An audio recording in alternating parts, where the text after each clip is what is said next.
তোর ৮ বছর বয়সী বোন ধর্ষণ হয়েছে আলভিন।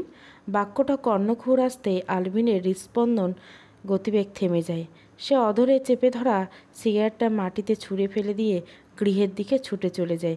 গৃহে পৌঁছাতে জমিদার গৃহের হাহাকার আলভিনের দৃষ্টি আসে। মুহূর্তের মধ্যে হৃদয়ে রক্তক্ষরণ বেড়ে যায় তার। আলভিনের ছোট্টটা বোনটা রক্তাক্ত অবস্থায় এলোমেলো হয়ে মাটিতে পড়ে আছে। কিছু নরপশু হায়নাদের মতো তাকে ছিঁড়ে ছিঁড়ে খেয়েছে। অন্তরাত্মা কেঁপে উঠল পুরো গ্রামবাসীর। আলভিন দ্রুত মরিয়মকে ডাকে। সে গর্জন করে ভ্যান নিয়ে আসতে বলে। আলভিনের গর্জনে প্রতিটি মানুষের হৃদয় কেঁপে উঠল। নীরাকে জঙ্গলের মধ্যে আটকে রেখেছে মানুষরূপী কিছু হায়না। আলভিনের বোনের হত্যাকাণ্ড দেখে ফেলেছিল নীরা, তাই মানুষরূপী জানোয়ারদের হাত থেকে রক্ষা পেল না সে। নীরার ভিতরে অসহনীয় যন্ত্রণা ছটপট করছে। সে মনে মনে বিধাতার কাছে প্রার্থনা করছে, কিন্তু তার শেষ রক্ষা হলো না।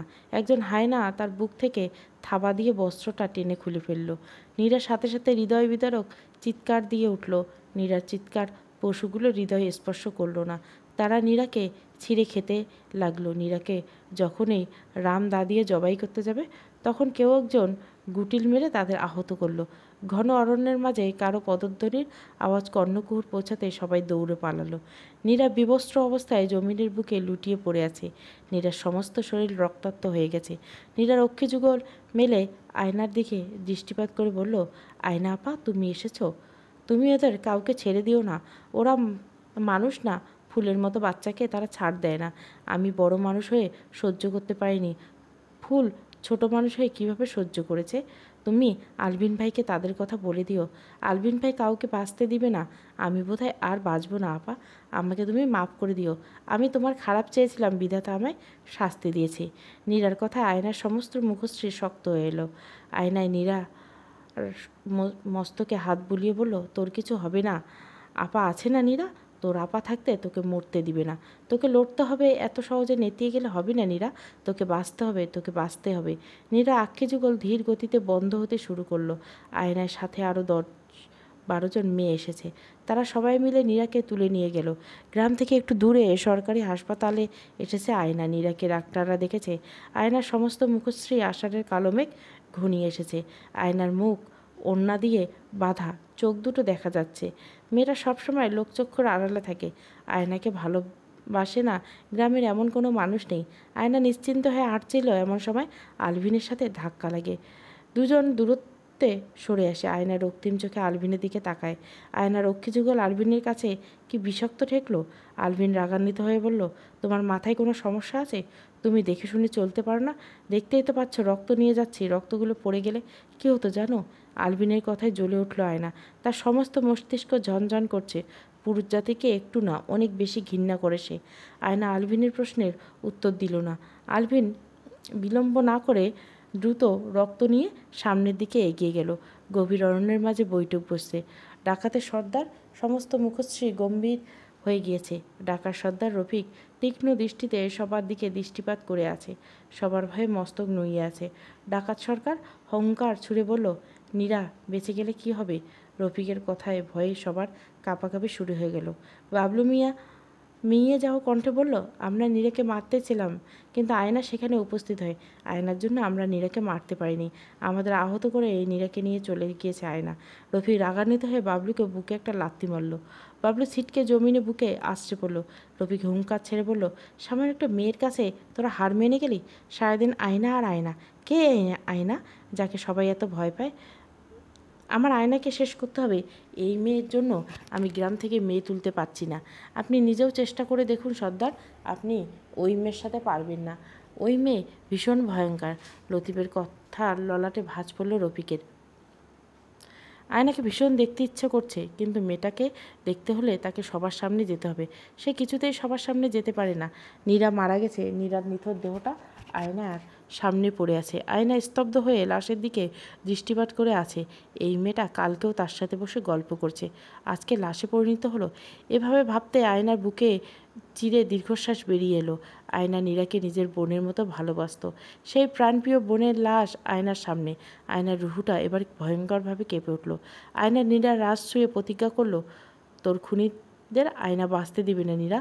তোর বোন তোকে কথা দিয়ে ইচ্ছে ওই জানোয়ারগুলোকে আয়না শেষ করে ফেলবে। আয়না মুখ দিয়ে যা উচ্চারণ করে তাই করে ছাড়ে। তুই তোর বোনকে ভালো করে চিনিস নীরা। আয়নার অক্ষিযুগল প্রতিশোধের নেশা। আয়নার পাষাণ অক্ষিযুগল অশ্রুকণায় ভিজে উঠছে না। আয়না ভেতর থেকে দাউ দাউ করে জ্বলছে। নরপিচাচদের ছিঁড়ে খেতে ইচ্ছে করছে। সে যদি তাদের খুঁজে কলিজা বের করে সিদ্ধ না করতে পেরেছে তবে তার নাম আয়না নয়। নীরার বাবা এসে কাঁদছে। নীরার মা নেই। নীরার বাবা নীরাকে বুকে নিয়ে এতদিন বেঁচেছিল। মেয়েটা চলে যাবার পর মানুষটা কিভাবে থাকবে ভাবতে আয়নার বুকটা ভারী হয়ে এলো। আয়না মোস্তাফের কাঁধে হাত রেখে বলল, আপনি একদম কান্না করবেন না চাচা, আমি আপনার পাশে সবসময় আছি। আমি নীরার খুনিদের শাস্তি দিব। আমি বেঁচে থাকলে আপনি নিজের চোখে নীরার খুনিদের শাস্তি দেখতে পারবেন। আপনার মেয়ে আপনাকে কথা দিচ্ছে চাচা। আয়নার বাক্যগুলো মোস্তফার হৃদয়ে ধারালো অস্ত্রের মতো আঘাত করলো। সে হু হু করে কেঁদে উঠল। মোস্তফা কাঁদতে কাঁদতে বলল, ওরা যে ডাকাতের দল, ওদের কিভাবে শাস্তি দিবি মা? আমি আমার এক মেয়েকে হারিয়েছি, অন্য মেয়েকে হারাতে পারবো না।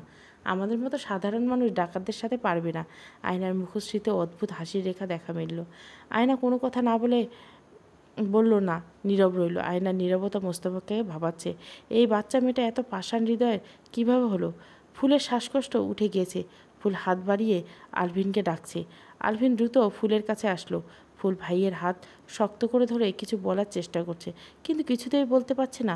আলভিন অস্থির হয়ে বলল, ফুল, লক্ষ্মী বোন আমার, অস্থির হোস না। তোর ভাই আছে না? তোর ভাই থাকতে তোর কিছু হতে দিবে না। তোর কোথায় কষ্ট হচ্ছে আমাকে বল, আমি তোর সব কষ্ট দূর করে দেব বোন। তোকে যারা কষ্ট দিচ্ছে তোর ভাই সবাইকে শাস্তি দিবে।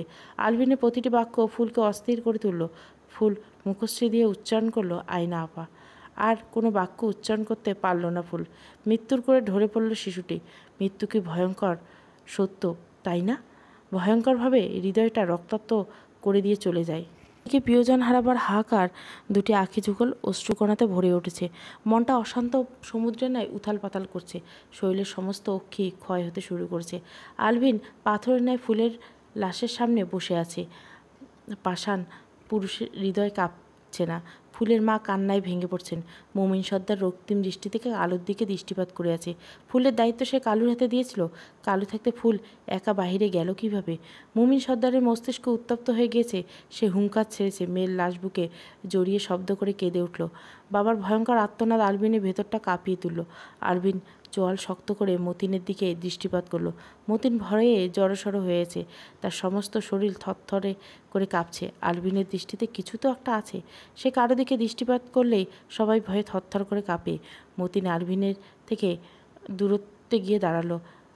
আলভিন লাবলুকে ইশারা করে লাবলু ভিড় ঠেলে বাইরে বের হয়ে গেল। মেহেরপুরের সবচেয়ে বড় ফুলের বাগান আয়নার বাবার। এই ফুল চাষ করেই আয়নাদের সংসার চলে। আয়নার বাবা দিনরাত পরিশ্রম করে এই বাগানটা তৈরি করেছে। নীরার লাশ দাফন করে আয়না গোলাপের বাগানে এসেছে। গোলাপ ফুলের সুবাস আয়নাকে মাতাল করে তুলছে। বিষণ্ণ মনটা ফুলের সুবাস গ্রাস করে নিল। একরাশ মুগ্ধতা আয়নার হৃদয় ছড়িয়ে দিল। আয়নার বাবা ফুল কাটছিল। আয়নার বাবার পাশে দাঁড়িয়ে ফুল কাটতে লাগলো। একটা ফুল খোপায় গুজে নিল। আয়নার বাবা পলাশ বলল, এত সময় ধরে কই গেছিলি মা? তোরে যে খুঁজে পাওয়া যায় না। আমার সাথে হাটে যাবি? আব্বা, আমাগো নীরা আছে না আব্বা? হেতির ক্যাডাই জানি খুন কইরা পালাই গেছে গা। আমি নীরার বাবার কাছে এতক্ষণ ধরে বইসা ছিলাম। আপনি না কইছিলেন মানুষের দুঃখে মানুষের পাশে থাকতে। আমি কোনো ভুল কইরে ফেলাইছি আব্বা? মেয়ের কথায় পলাশের হৃদয় শীতল হলো। তার মেয়ের মন মানসিকতা তাকে বারবারের মতো মুগ্ধ করে তুলছে। আয়নার বাবা হেসে বলল, তোর মায়ে তোরে সকাল থেকে খুঁজে বেড়াইতেছে। তোর কিছু খাওয়ার লাগবো না, সারাদিন ঘুইরে বেড়াইলে হইব? আমি তো আপনারে সব কথা কইলাম আব্বা, এবার বাড়ি যা, কিছু খাইয়ে আয়। আয়না কোনো কথা না বলে সে উদাস হয়ে বাড়ির দিকে ছুটে যায়। বাড়ি আসতে আয়নার মা রাহেলা রাগান্বিত হয়ে বলল, তোকে খুঁজে পাওয়া যায় না কেন? সকাল থেকে হেসেলে খেটে খুঁটে মরছি। তোর কি আমার জন্য একটু মায়া লাগে না? তুই সকাল থেকে না খেয়ে কোথায় কোথায় ঘুরছিস বলতো? তোর বাপে আমারে দাসী রাখছে, দাসীরে দিয়ে যা খুশি করানো যায়। মা, তুমি রেগে যাচ্ছ কেন? তোমাকে বলা হয়নি নীরা আছে না? নীরা মারা গেছে, আমি নীরাদের বাড়িতে ছিলাম। এই মেয়েকে আমার একদম সহ্য হয় না। নীরা ছোট থেকে হলে কি হবে? ও তোমাকে ঈর্ষা করতো, তোর কত ক্ষতি চেয়েছে। একেই বলে প্রকৃতির বিচার। অন্যের ক্ষতি চাইলে নিজেকে অকালে ঝরে যেতে হয়। নীরা মারা গেল কিভাবে? ডাকাতের দল আছে না মা, এরা নীরাকে হায়নার মতো ছিঁড়ে খেয়েছে। মায়েটা অসহায়ের মতো মুখখান দেখলে তুমি কান্দে দিবা। এই অশিক্ষিত মাইয়া, তোরে না বলছি বাপের মতো কথা বলবি না? তাও বাপের মতো কথা বলিস কেন? তোরে লেখাপড়া করাচ্ছি এসব ভাষা শেখার জন্য? আমার ভুল হয়ে গেছে মা, আমি আর তোমার সামনে বাবার মতো করে কথা বলবো না। নীরার বাবাকে একটা বিয়ে দিতে হবে। নীরার বাবা তোকে খুব ভালোবাসে, তুই চাইলে নীরার বাবাকে বিবাহ করার কথা বলতে পারিস। আমি বললে কি সে শুনবে মা? সে নীরাকে ছাড়া কিছুই বোঝে না, কেঁদে কেটে চুপচাপ হয়ে আছে। আয়না ঘরে চলে গেল। ভাত নিয়ে খেতে খেতে বাইরে এসে বলল, আমি আজকে আব্বার সাথে হাটে যাব মা। তোর ভাই থাকতে তুই যাবি কেন? মেয়ে মানুষ এত লাফালাফি ভালো না। বাদল তো ছোট মা, বাদল কিভাবে যাবে? ও তো ফুলও ফও বিক্রি করতে পারবে না। বিরক্ত তে সমস্ত মুখশ্রীর কুঁচকে আসে রাহেলার। সেই গম্ভীর মুখশ্রী করে হেসেলের দিকে চলে যায়। আয়না গভীর মনোযোগ দিয়ে ভাত খাচ্ছিল। হঠাৎ করে কারো পদধ্বনির শব্দ কর্ণকুহর আসতে খাওয়া বন্ধ হয়ে যায় আয়নার। আয়নাদের বাসার সামনে একটা ছোট্ট পুকুর আছে, সেখানে সচরাচর কেউ আসে না দিনের বেলায়। পুকুরটা আধারে আচ্ছন্ন হয়ে থাকে। আয়না জানলা দিয়ে উকি দিল, কাউকে দেখতে পেল না। আয়না বাইরে আসতে যাবে, তখন কেউ দৌড়ে গেল। আয়না দ্রুত গতিতে পেছনে ফিরে তাকালো। ছোট ছোট গাছগুলো হেলে দুলে নড়ছে, তার মানে সত্যি এখানে কেউ ছিল। আয়না কিছুক্ষণ অপেক্ষা করে গভীর মুখশ্রী করে খাবার খেতে লাগলো। গভীর অরণ্য বৈঠক বসেছে। আজকে গ্রাম থেকে মেয়ে তোলা হবে। রফিক গভীর চিন্তায় মগ্ন ছিল। এমন সময় বাবলু আসে। বাবলুকে দেখে রফিকের অধরের কোণে হাসি ফুটে উঠল। রফিক বাবলুর কাঁধে হাত রেখে বলল, বল, কে আয়না? একটা মালির মেয়ে আয়না। ফুল চাষ করে আয়নাদের সংসার চলে। গ্রামে 8-10টা মেয়ের মতো সাধারণ মেয়ে আয়না। আমার মনে হয় আয়নার নাম করে কেউ আমাদের লোকদের আহত করছে।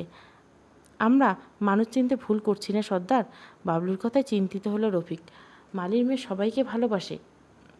এই মেয়েকে তুলে নিয়ে আসলে ধরা পড়ে যাওয়ার সম্ভাবনা আছে। সে কি করবে? মস্তক কাজ করছে না। বাবলু হাস্যোজ্জ্বল মুখশ্রী করে বলল, আপনার জন্য একটা সুখবর আছে সর্দার। নীরা মারা গিয়েছে। নীরা আমাদের নাম কারো কাছে বলতে পারেনি। বাবলুর কথা রফিক সমস্ত মুখশ্রী চকচক করে উঠল। সে অধরে কোণে রহস্যময় হাসি ফুটিয়ে বলল, এবার আমার জমিদারের ভাইয়ের মেয়েকে তুলতে যাব। পুরো পরিবেশে নিস্তব্ধতা ঘিরে ধরল। সবাই মেয়ে তোলার জন্য প্রস্তুত হতে শুরু করে দিল। চারিদিকে আধার আচ্ছন্ন হয়ে গেছে। পোড়া বাড়ির মধ্যে আলভিন কারোর জন্য অপেক্ষা করছে। একটু পরে লতিফ আর মতিন কালুকে ধরে নিয়ে এসছে। কালুর সমস্ত মুখশ্রীতে ভয়ের ছাপ স্পষ্ট ফুটে উঠছে। আলভিনের আখি যুগল ভয়ঙ্করভাবে রক্তিম বর্ণ ধারণ করছে। আলভিন শীতল কণ্ঠে বলল, আমার বোন তোর কী ক্ষতি করেছিল কালু? আপনি এসব কী কইতেছেন? আমি ফুলেরে কত ভালোবাসা দিয়েছি। ফুল কী কইরা কিল্লাইগা মোর ক্ষতি করব। তাহলে আমার বোনকে কেন খুন করলি? আলভিনের প্রশ্নে কালুর অন্তরাত্মা কেঁপে উঠল। কালুর সমস্ত শরীর ভয়ে অবশ হয়ে আছে। তবে কি সে ধরা পড়ে গেল? এই জন্য বুঝি সবাই ছোট জমিদারের পুত্রকে এত ভয় পায়। আলভিনের প্রতিটি বাক্য কালুর হৃদয়ের অস্থিরতার ঝড় তুলে দিল। আলভিন ইশারা দিয়ে মতিনের থেকে তলোয়ার চাইল। মতিন আর লতিফ কালুকে ধরেছে। আলভিন দুই কোপে কালুর দুটি হাত কেটে দিল। নিস্তব্ধ রজনী কালুর হৃদয় বিদারক চিৎকার শুনতে পেল, কিন্তু কালুর মতো জানোয়ারের জন্য মায়া দেখালো না। আলভিন কালুর বুকের পরপর 12বার তলোয়ার চালালো। কালুর রক্ত মাটি শুষে নিতে শুরু করলো। কালুর মাথা থেকে শরীর আলাদা করে দিল আলভিন। দুটো পা 4 টুকরো করে রাখলো। আলভিনের সমস্ত শরীর রক্তে মাখামাখি হয়ে গেছে। আলভিনের সমস্ত মুখশ্রী রক্ত ছড়িয়ে ছিটিয়ে আছে। আলভিন মুখশ্রীতে পৈশাচিক হাসি ফুটে উঠছে। এবার কালুকে কয়েক টুকরো করে ফেললো আলভিন। হাঁড়িতে পানি গরম করে আগেই কালুর টুকরোগুলো গরম পানিতে সিদ্ধ করতে লাগলো। আলভিনের পৈশাচিক রূপ দেখে মতিন আর লতিফ ভয়ে থরথর করে কাঁপছে। ভয়ের তো মনটা পালাতে বলছে, কিন্তু অবাধ্য শরীরটা শক্তি ক্ষয় করে ফেলছে। আলভিন ভয়ঙ্কর দৃষ্টি পেলে দুজনের দিকে দৃষ্টিপাত করে বলল, আলভিনের সাথে বেইমানি করার শাস্তি দেখে রাখ। যদি কখনো বেইমানি করতে ইচ্ছা হয় তাহলে কালুর মুখটা একটু স্মরণ করবি, তাহলেই হবে। আলভিনের কথায় লতিফ জ্ঞান হারালো। মতিন থরথরে কাঁপতে লতিফকে ডাকতে লাগলো। আলভিন অশ্রুসিক্ত নয়নে সিদ্ধ হওয়া টুকরোগুলোর দিকে তাকিয়ে আছে। সে অসহায়তা মাখা কণ্ঠে বলল, তোর ভাই তোকে দেওয়ার কথা রেখেছে ফুল, তুই ভাইকে ক্ষমা করে দিস। তোর ভাই তোকে বাঁচাতে পারেনি। এদিকে নিস্তব্ধ হয়ে গেছে, অনুভূতিরা শূন্য হয়ে পড়েছে, বুদ্ধিরা জোট বেঁধে পালিয়েছে, মস্তিষ্ক উত্তপ্ত হয়ে গেছে। বুকের মধ্যে বাঁ পাশের হাড় ভাঙ্গা ব্যথা অনুভূতি হচ্ছে। জমিদার বাড়িতে বৈঠক বসেছে। আলভিন বৈঠকের মাঝখান থেকে উঠে চলে গেল। বৈঠকে বসে অযাচিত কথা শোনার ধৈর্য তার নেই। সে আসল কাজ আর কথায় পারদর্শী। মুমিন সর্দার ছেলের এমন কাণ্ড দেখে অবাক হলো। কালুকে মারায় তিনি বেশ বিরক্ত। সব কিছু না জেনে শুনে কাউকে খুন করা উচিত নয়, এই কথা ছেলেকে কেউ বোঝাবে? ছেলের গরম রক্ত কিছু বললেই মেজাজ টকবক করে। মুমিন সরকার দীর্ঘশ্বাস ছেড়ে বৈঠকে মনোযোগ প্রদান করলেন। আয়নার মাথা করে ফুলের ঝুড়ি নিয়ে মেহেরপুরের হাটে যাচ্ছে। আয়নার পাশে তার বাবা দ্রুত কদমে ফেলছে। আয়নার বাবার সাথে তাল মেলাতে পারছে না বলে তাকে দৌড়াতে হচ্ছে। কিছুটা সময় অতিবাহিত হবার পর দুজন হাটে এসে পৌঁছালো। হাটের দিন দারুণ বেচাকেনা হয়। আয়না বেচাকেনা করছিল, এমন সময় ঝড়ের গতিতে আলভিন আসে সেখানে। আলভিনকে দেখে আয়নার বাবা ভয় পেয়ে যায়। আয়নার বাবা পলাশ নিম্নকণ্ঠে বলল, কিছু লাগবে বাবা? আপনার মেয়েকে লাগবে চাচা। আলভিনের কথা আটকে উঠল পলাশ। তবে কি তার মেয়েটাও জমিদারের ছেলের দখলে চলে যাবে? কিন্তু আলভিন তো এমন ছেলে নয়। তবে কি আয়নার সাথে কোনো ঝামেলা হয়েছে? পলাশের মস্তিষ্ক কাজ করা বন্ধ করে দিয়েছে। পলাশ উদ্বিগ্ন হয়ে বলল, আমার মেয়ের সাথে কোনো ঝামেলা হয়েছে? আমি আপনার মেয়ের সাথে একান্তে কথা বলেছি। কিন্তু কোনো কিন্তু নয় চাচা, আমাকে কথা বলতে হবে। আপনি ভয় পাবেন না, আপনি আপনার মেয়ের ক্ষতি করব না। আলভিনের কথা শেষার্থের বাক্যটি পলাশের হৃদয় শীতল করল। পলাশ আলভিনের সাথে মেয়েকে যেতে বলল। আয়না কিছু না বলে নির্দ্বিধায় আলভিনের সাথে যেতে রাজি হলো। গ্রামের মেঠো পথ দিয়ে হেঁটে যাচ্ছে আয়না আর আলভিন। দুজন হাঁটতে হাঁটতে গোলাপের বাগানের কাছে চলে এসেছে। গোলাপ বাগানে ঢুকতে বড় আম গাছ। সেখানে দাঁড়ালো দুজন। আয়নার মুখ ওড়না দিয়ে বাঁধা। মেয়েটা সবসময় মুখটা বেঁধে রাখে কেন? নাকি তাকে দেখলে মুখটা বেঁধে ফেলে? এই মেয়ের চোখেই আলভিন তার সর্বনাশ দেখতে পাচ্ছে। কিন্তু বোনের মৃত্যুর প্রতিশোধ নিতে এসে দুর্বল হলে চলবে না। আলভিন গম্ভীর কণ্ঠে বলল, সেদিন জঙ্গলে তুমি ছিলে। আপনার কি মাথা খারাপ হয়ে গেছে? আমি কেন জঙ্গলের মধ্যে যাব? আমাকে দেখে আপনার বনের পশু মনে হয়? একদম বাজে কথা বলবে না। আমি খবর পেয়েছি সেদিন তুমি জঙ্গলের মধ্যে গিয়েছিলে। আমি যদি গিয়ে থাকি তাহলে আপনার কি? আমার বোন ফুলের খুনিদের তুমি দেখেছো? আমার বোন ফুলকে কি জঙ্গল থেকে খুঁজে পেয়েছেন? না। তাহলে আপনি কিভাবে জানলেন ডাকাতের দলেই আপনার বোনকে খুন করেছে? আমি তো তোমাকে একবারও বলিনি ডাকাতের দল আমার বোনকে মেরেছে। তাহলে তুমি কিভাবে জানলে? আমি জেনেছি নীরার মৃত্যু দিয়ে। নীরাকে আপনি আমাকে কি বলার জন্য নিয়ে এসেছেন সেটা বলে তাড়াতাড়ি বিদায় হন। আমি আপনার অযাচিত কথার উত্তর দিব না। তুমি জানো আমি কে? আমি চাইলে তোমার কি কি করতে পারি? আপনি কে তা জেনে আমার কাজ নেই। আয়নার কথায় স্তব্ধ হয়ে গেল আলভিন। যেখানে তার ভয়ে পুরো গ্রামবাসী কাঁপে, সেখানে একটা বাচ্চা মেয়ে তাকে তুচ্ছ তাচ্ছিল্য করছে। বিষয়টা মোটেও ভালো লাগলো না আলভিনের। সে রাগান্বিত হয়ে আয়নার দিকে দৃষ্টিপাত করছে। আয়নার দৃষ্টি একটা গোলাপের দিকে বিদ্যমান। কিছু তিক্ততা হঠাৎ করে অনুভূতিকে বিষাক্ত করে তুলল। আলভিন নিজের ক্রোধ নিয়ন্ত্রণ করতে পারল না। সে আয়নার দুগালে চেপে ধরে বলল, আমি অনেকক্ষণ ধরে তোকে বোঝানোর চেষ্টা করেই যাচ্ছি, কিন্তু তুমি মেয়ে ভীষণ ঘাটতারা। তোমাকে কীভাবে শায়েস্তা করতে হয় সেটা আমি আলভিন আমার ভালো করেই জানা আছে। এই ভীমরুল ছাড়ুন, আমি ব্যথা পাচ্ছি। আয়নাকে রাগাতে আসবেন না। আয়না রেগে গেলে ফলাফল ভালো হবে না। আপনি কোন সাহসে আমাকে স্পর্শ করছেন? আপনার স্পর্ধা থেকে আমি অবাক হয়ে যাচ্ছি। আমি তোমার সাথে কি কি করতে পারি সেসব সম্পর্কে তোমার কোনো ধারণা দেই। আলভিন আর কোনো বাক্য উচ্চারণ করতে পারল না। আয়না আলভিনের গোপনাঙ্গ বরাবর লাথি মারল। আয়না আচমকা আক্রমণ করাতে আলভিন খেই হারিয়ে গেল। সে ব্যথায় আত্মনাদ করে মাটিতে লুটিয়ে পড়ল। আয়না আলভিনের বুকের উপর এক পা তুলে বলল, তুই কার ছেলে? তুই কি সেটা দেখার বিষয় আমার না। তুই আমার শরীরে হাত দিয়েছিস। তোর হাত কেটে তোকে জীবিত বাঁচিয়ে রেখেছি, এটাই তোর ভাগ্য বলো। এরপর কোনো নারীকে স্পর্শ করার আগে 10 বার ভাববি। তোদের মতো চরিত্রহীন ছেলেদের কাছে নারীর সম্মান নাও থাকতে পারে, কিন্তু একটা নারীর মূল্যবান সম্পদ হচ্ছে তার সম্মান। সেই সম্মানে যদি কেউ আঘাত করে তাহলে নারীরা কখনোই স্থির থাকতে পারে না। তাদের ভেতরটা ভয়ঙ্করভাবে কেঁপে উঠবে। তোকে এবার ক্ষমা করে দিচ্ছি, কিন্তু পরের বার দেব না।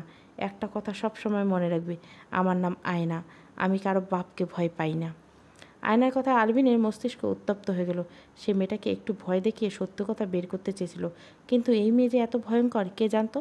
সব কিছু ঠিকঠাক ছিল, কিন্তু মেয়েটা তাকে চরিত্রহীন উপাধি দিল। সে চরিত্রহীন হবার মতো কী কাজ করছে? আলভিন নিজেকে নিয়ন্ত্রণ করতে পারল না। সে তড়িৎ গতিতে উঠে দাঁড়ালো। আলভিনের সমস্ত মুখশ্রী হিংস্রতায় ফুটে উঠছে। আয়নার হৃদয় কাঁপল। এই প্রথম সে কোনো পুরুষের জন্য ভয় পেল। অদ্ভুত এক অনুভূতি। এমন ভয়ঙ্কর অনুভূতি আগে কখনো সে অনুভব করেনি। আলভিন আয়নার ললাটের সাথে নিজের ললাট ঠেকিয়ে বলল, একজন চরিত্রবান পুরুষের কাছে অমূল্য সম্পদ হলো তার চরিত্র। আর সেই চরিত্র নিয়ে কোনো নারী কথা বলে সেই নারীকে শাস্তি পেতে হয়, ভীষণ শাস্তি। একটা কড়া শাস্তি তোমাকে দিব, যে শাস্তির আগুনে তুমি সারা জীবন জ্বলবে মেয়ে। আলভিন বিলম্ব করল না। আয়নার দুবার চুমু খেলো। আয়নার সমস্ত শরীর তড়িৎ গতিতে কেঁপে উঠল। ভয়ঙ্কর রকমের এক অনুভূতি সমস্ত শরীরের দোল খেলো। সে পাথরের ন্যায় দাঁড়িয়ে আছে, ভেতর থেকে কোনো অনুভূতি কাজ করছে না। আলভিনের মুখশ্রীতে রহস্য হাসি ফুটে উঠল। বাঘিনীকে কাবু করতে পেরেছে সে। আয়নার কর্ণের কাছে গিয়ে ফিসফিস করে বলল, আমাকে চরিত্রহীন উপাধি দিয়েছিলে না? এই নাও, তোমার উপাধিটাকে সার্থক করে দিলাম। এরপর কোনো পুরুষকে চরিত্রহীন উপাধি দেওয়ার আগে 10 বার ভাববে, কারণ আমার মতো সবাই চুমুতে স্থির থাকবে না। আয়নার হুঁশ ফিরল। সে আলভিনের মুখ একদলা থুতু নিক্ষেপ করলো। এতে সে ক্ষান্ত হলো না, আলভিনের গালে থাপ্পড় বসিয়ে দিল। আয়নার থাপ্পড় খেয়ে আলভিন আয়নার দিকে তাকিয়ে হাসছে। আলভিনের হাসির কারণ খুঁজে পাচ্ছে না আয়নায়। আয়নার অক্ষিযুগল আলভিনের প্রতি ঘৃণা জমছে। আয়নার চোখ দিয়ে আলভিনকে জ্বালিয়ে পুড়িয়ে ছাড়খাড় করে দিচ্ছে। আয়না রাগান্বিত হয়ে চলে যাচ্ছিল, এমন সময় আলভিন আয়নার হাত ধরে ফেলল। আয়নার কর্ণের কাছে এনে শীতল কণ্ঠে বলল, তেজ ভালো, গভীর তেজ ভালো নয়, নয়তোবা নিজের জ্বালিয়ে দেওয়া তেজেই নিজেই জ্বলে মরবে মেয়ে। তোমার শরীরে কলঙ্ক লাগিয়ে হলেও তোমাকে আমার চাই, তুমি আমার অর্ধাঙ্গিনী হবে। আলভিনের বলা প্রতিটি বাক্য আয়নার কাছে বিষাক্ত শোনালো।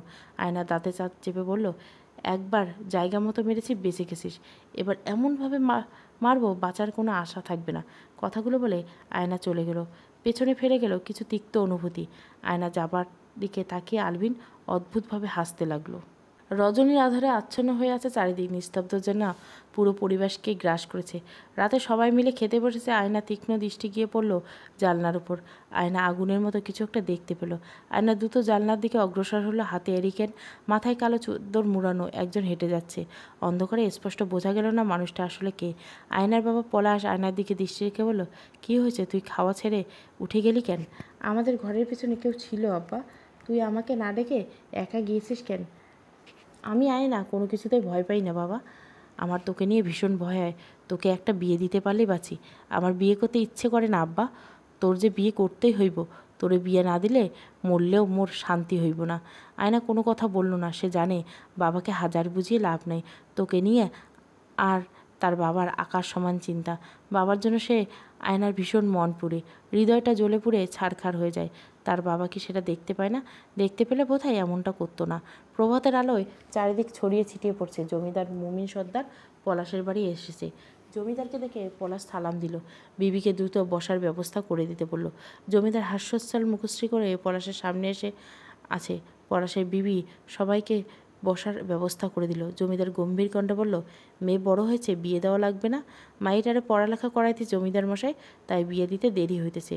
মাইয়া মানুষ এত পড়ালেখা কইরা কি হব? আমি তোমার মেয়ের জন্য সম্বন্ধ নিয়ে এসেছি। আমি আমার ছেলে আলভিনের সাথে তোমার মেয়ের বিয়ে দিব। তুমি কি এই বিয়েতে রাজি আছো? কি সৌভাগ্য আমার জমিদার মশাই, নিজের পোলার লেগে আমার মাইয়ের সম্বন্ধ নিয়ে আইতেছো, আর আমি কি এই বিয়েতে নাকচ করতে পারি? আপনি চিন্তা করবেন না জমিদার মশাই, আমি আমার মাইয়ের সাথে আপনার পোলার বিয়ে দিব। আমার মাইয়া ফুলের বাগানে গেছে, আমার মাইয়া ফুল তুলে আসুক, আমি আমার মাইয়া লইয়া অনুমতি লইয়া তারপর বাকি কথা আগামো। আমি কোনো কথা শুনতে চাই না পলাশ, তোমার মেয়েকে আমার বাড়ির বউ করতে চাই। তোমার মেয়ের রূপের প্রশংসা গ্রামের সকলের কাছে শুনেছি। মৌমি সর্দারের কথা শেষ হতে আয়না বাড়িতে প্রবেশ করে। আয়নার সমস্ত মুখশ্রী পর্যবেক্ষণ করে মৌমি সর্দার অস্ফুট স্বরে বলল, মাশা আল্লাহ। মেয়ে দীঘল কালো কেশগুলো বাতাসে এলোমেলো হয়ে উঠে চলছে। দুধে হালতা গায়ের রং, গোলাপি পাপড়ির ন্যায় মসৃণ ঠোঁটজোড়া মেয়েটার সৌন্দর্য দ্বিগুণ বাড়িয়ে দিয়েছে। মেয়েটার মায়াবী মুখশ্রী যেন কারো হৃদয় কারার জন্য যথেষ্ট। তার মেয়ের ছেলের পছন্দ সে মন্দ নয়, সেটা তিনি ভালোভাবে বুঝতে পেরেছেন। ফুলকে হারানোর শোকে সবাই ভীষণ কাতর হয়ে আছে। এই কাতরতা ঠেটে দিয়ে সুখকে আমন্ত্রণ করার জন্য নতুন প্রয়াস চালাচ্ছে। মৌমি সর্দার বলল, আয়নামা, আমার এদিকে এসো। মুমিন সর্দারের ডাকে আয়না মুমিন সর্দারের কাছে এসে স্থির হলো। সে কোমলতা স্বরে মুমিন সর্দারকে সালাম দিল। মুমিন সর্দার আয়নার ব্যবহারে মুগ্ধ হলো। তিনি আয়নার দিকে নিষ্পলক চাহিনিতে আছে। মেয়েটার সমস্ত মুখশ্রী মায়ায় দিয়ে ভরা। কেউ যেন মায়ার চাদরে মেয়েটার মুখে বিছিয়ে দিয়েছে। মুমিন সর্দার আয়নার পাশে যে বলল, আমি তোমাকে আমার ছেলের বউ বানিয়ে নিয়ে যেতে দেই, তোমার কোনো আপত্তি নেই তো মা? আমি এখনও বিয়ে করতে চাই না জমিদার মশাই, আপনি আপনার ছেলের জন্য অন্য মেয়ে দেখুক। মেয়েটার বলা প্রতিটি বাক্য কি বিষাক্ত শোনালো পলাশের কাছে। পলাশ দ্রুত মেয়ের কাছে আসলো। মেয়ের অক্ষি যুগল দিয়ে ইশারা করলো, কিন্তু তার মেয়ে যে ভীষণ জেদি, সে এক কথার মানুষ। পলাশ যে এই কি সুযোগ হাতছাড়া করতে চায় না। তার জীবনে কোনো নিশ্চয়তা নেই, কখন কি হয়ে যায় বলা যায় না। এই মেয়েকে ভালো ছেলের হাতে তুলে দিতে পারলেই শান্তি পাবে। আয়না কোনো বাক্য উচ্চারণ না করে ঘরে চলে গেল। আয়না ঘরে চলে যেতে পলাশ উদ্বিগ্ন হয়ে বলল, ভুল মার্জনা করবেন জমিদার মশাই, আমার মাইয়াটা খালি বড় হয়েছে, কার সাথে কিভাবে কথা কইতে হয় সে এখনও শেখে নেই। আমি আমার মেয়েকে বুঝিয়ে বিয়েতে রাজি করাবো। তোমার মেয়ে সত্যি কথা বলে তার সৎ থাকাটা আমাকে মুগ্ধ করছে। আমি তোমার মেয়েকেই আমার ছেলের বউ বানাবো, তুমি তোমার মেয়েকে রাজি করাবে। মুমিন সর্দার বিলম্ব না করে দ্রুত পায়ে তার লোক নিয়ে পলাশের বাড়ি ত্যাগ করলো। পলাশ রাগান্বিত মাথায় মেয়ের ঘরে গেল। আয়না ফুলের মাথা গাচ্ছিল। আয়নাকে দেখে চেঁচিয়ে বলল, তোর কি আক্কেল জ্ঞান কোনোদিনও হইব না? আয়না, কেন আব্বা, আমি কি করেছি? তুই জমিদারে ফিরিয়ে দিস কোন সাহসে? তুমি আমাকে চেনো, ভালো মতো চেনো আব্বা। জমিদারের পোলা একটা লুচ্চা চরিত্র। আমি জমিদারের পোলারে বিয়ে করুম না। আমি গলায় রশি দিব মরমু যাবো, তাও তাও জমিদারের পোলারে বিয়ে করতাম না। জমিদার পোলা তোরে কি করছে? আমার সাথে অসভ্যতামি করছে আব্বা। সেদিন আমারে ডাইকা লইয়া আনলো না, সেদিন এমন শিক্ষা দিচ্ছি তাও পোলার স্বাদ মিটে নেই। এবার দেখা হলে এমন শিক্ষা দিব পোলার বাপের নাম ভুইলা যাইব। শোনায় না, তোরে ভালো কইরে কইতেছি, তুই বিয়েতে রাজি হইয়া যা, নইলে আমি বিষ খামু। পয়সা করে লাগবে বললেও আমি দেব না। আয়নার কথায় আশ্চর্য হলো পলাশ।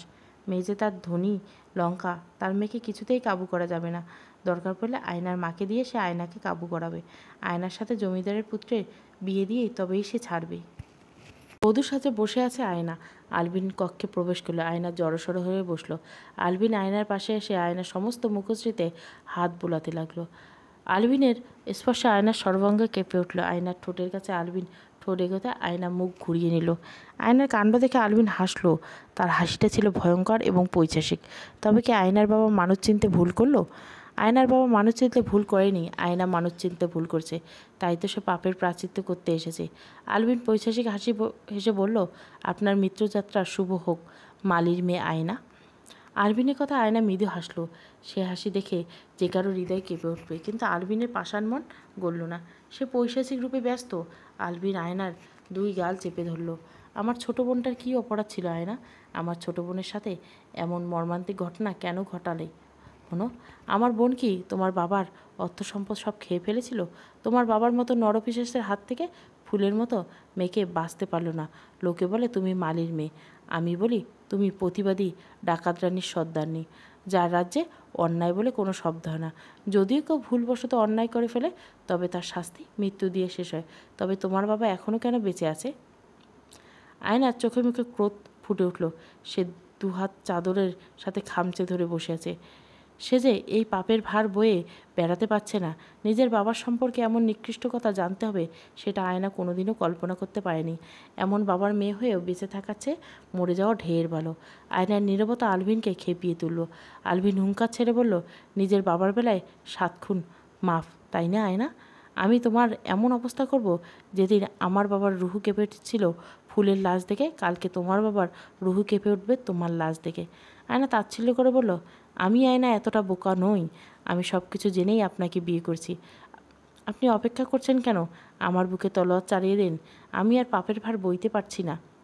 আপনি আর আপনার বাবা যেমন ফুলের লাশ দেখে ছটফট করছেন, আমার বাবাও দেখে আমার বাবা ছটফট করুক। আমার বাবার ভীষণ প্রিয় আমি। সে যেভাবে অন্যের ফুলকে নষ্ট করছে, আপনি তার ঘরের ফুলকে নষ্ট করে দিন। আয়নার বলা প্রতিটি বাক্য আলবিনের ভেতরে রক্তাক্ত করে দিল। যাকে হৃদয়ে ঠাঁই দিয়েছে তাকে কিভাবে হত্যা করবে সে? কিন্তু ফুলের নির্মম অবস্থার কথা স্মরণ করে আলবিন তলোয়ার বের করল। আয়নাকে কোনো কথা বলার সুযোগ না দিয়ে আয়নার বুকে পরপর 5 বার তলোয়ার চালালো। আয়নার রক্তে সমস্ত কক্ষ মাখামাখি হয়ে গেল। আয়নার দু চোখ বেয়ে অশ্রু গড়িয়ে পড়ছে।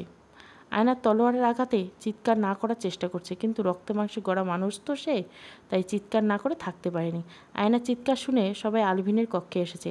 আলভিন কিছুতেই দরজা খুলছে না। কিছুটা সময়ের ব্যবধানে প্রায় প্রিয় তোমার দেহ থেকে প্রাণ পাখিটা উড়ে চলে গেল। আয়নার নিথর দেহটা পড়ে রইল বিছানায়। আয়নার রক্তে মাখা শরীরটা আলভিনের বুকে জড়িয়ে ধরে শব্দ করে কেঁদে উঠল। সে কাঁদতে কাঁদতে বলল, আমি তো তোমার মৃত্যু চাইনি, তবে আমাদের সাথে কেন এমনটা হলো? তোমার বাবা কেন আমার ফুলের মতো বোনটাকে ধর্ষণ করে হত্যা করলো? আমি চাইলে তোমার বাবাকে হত্যা করে শাস্তি দিতে পারতাম, কিন্তু এতে তোমার বাবার শাস্তি কম হয়ে যেত। তোমার বাবা যখন তোমার রক্তে মাখা শরীরটা দেখবে, তখনই সে মরে যাবে। তার আহত মুখ দেখে আমি আনন্দ পাবো। তুমি আমাকে ক্ষমা করে দিও আয়না।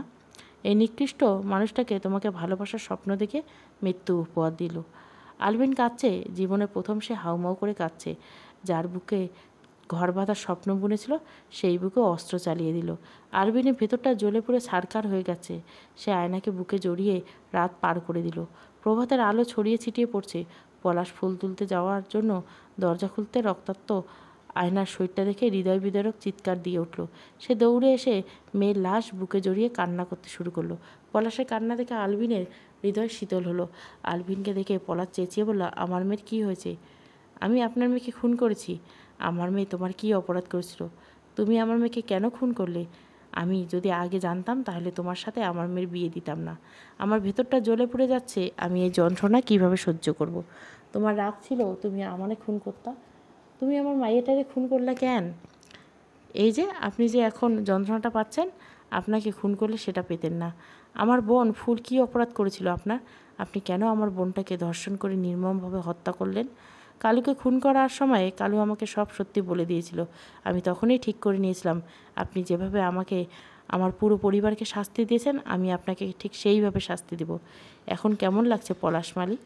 আলভিনের কথায় পলাশ মাটিতে গড়াগড়ি দিয়ে কান্না করছে। তার শখের মেয়েটার কী করুণ অবস্থা করেছে আলভিন। যে মেয়ের করুণ অবস্থা কিছুতেই সহ্য করতে পারছে না। আয়নার মা জ্ঞান হারিয়েছে মেয়ের অবস্থা দেখে। আয়নার বাবা আজহারি আলভিনকে পৈশাচিক আনন্দ দিচ্ছে। আলভিন ভেঙে আসা কণ্ঠে বলল, আমি চাইলে আগেই আপনার মেয়েকে মারতে পারতাম, কিন্তু মারি নেই। তাকে 4 দেওয়ালে আবদ্ধ করে তিলে তিলে শেষ করতে চেয়েছিলাম, ঠিক যেমন আপনি আমার বোনকে মেরেছিলেন। কিন্তু আমি আপনার মতো অমানুষ হতে পারিনি। আমি আপনার মেয়েকে গভীরভাবে ছুঁয়ে দেখেছি। আমি খুব সহজে মৃত্যু দিয়েছি আপনার মেয়েকে। আপনার মতো বাবাদের জন্য এমনটা হওয়ার দরকার ছিল, না হলে আপনারা বুঝবেন না অন্যের মেয়ে অন্যের কাছে কি। প্রতিটা ধর্ষক বাবার এমন শাস্তি হওয়া উচিত, তাহলে এরা অন্যের মেয়ের দিকে তাকানোর আগে নিজের ঘরের মেয়ের দিকে আগে তাকাবে। আলভিন চোখের পানি আড়াল করে পলাশের বাড়ি ত্যাগ করলো। সময় স্রোতের ন্যায় গড়িয়ে যায়। কেটে গেছে কতগুলো বছর, সবাই সুস্থভাবে জীবনযাপন করছে, কিন্তু আলভিন মালির মেয়েকে ভালোবেসে আজও পাগল। যেদিন আয়না চলে গেল তারপর থেকে আলভিন নিজের মধ্য থেকে বিলুপ্ত হতে শুরু করলো। আলভিনের নামের সাথে যুক্ত হলো পাগল আলভিন। আয়নার কবরের কাছে আলভিনকে বেঁধে রাখা হয়েছে। আলভিন আয়নার কবরে মাটি 2 হাতে আঁকড়ে ধরে একটা কথা বলে যাচ্ছে, আমাকে তুমি ক্ষমা করে দিও। আমার মতো স্বামী কারো না হোক, তোমার বাবার মতো কারো ঘরে তোমার মতো মেয়ে না হোক। এই জন্মে পাইনি তো কী হয়েছে, পরপরে আমি তোমাকে বিধাতার কাছে চেয়ে নিব। সেদিন তুমি আমায় ফেরাতে পারবে না আয়না। কোনো এক মালির মেয়েকে ভালোবেসে আমি আজও পাগল। সমাপ্ত। মালির মেয়ে। গল্পটা ভালো লাগলে অবশ্যই লাইক, শেয়ার এবং সাবস্ক্রাইব করবেন। Thank you for watching.